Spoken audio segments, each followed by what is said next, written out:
It is one of the most beautiful places on Earth.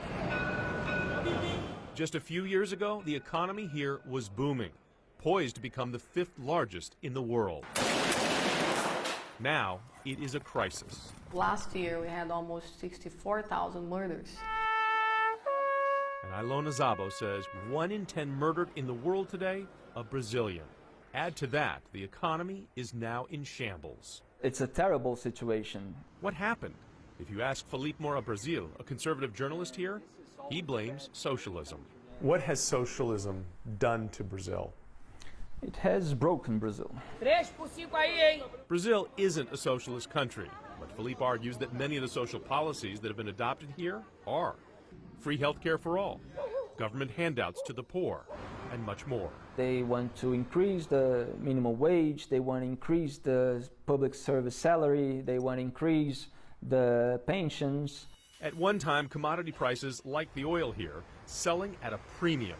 But the market tanked, and so too did the economy. They just inflated the government.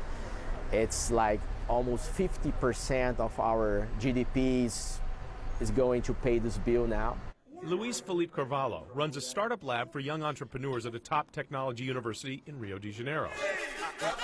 Some of the students here recently won an international competition with this freestyling robot they engineered. But when it comes to creating a business in Brazil, It's just easier to quit and go somewhere else. So corruption is one of the biggest problems. I think so. And then I bureaucracy. think the whole system is corrupted.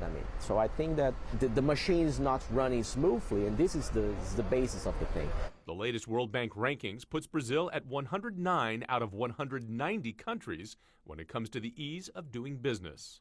Just take a look at how many international companies just ran out of the country in the last few years. It's amazing. Felipe Moura Brazil says that all of these things point to a government that grew so big it became dysfunctional. If nothing changes, what happens to Brazil? The government has no money to pay their what they need to pay, so Brazil will break. He said he fights every day for a better Brazil, and he believes there is a lesson here for the rest of the world. What I would say to American, and especially American millennials, is to see what happened in Brazil and don't imitate us. For Inside Your World, I'm Jonathan Elias.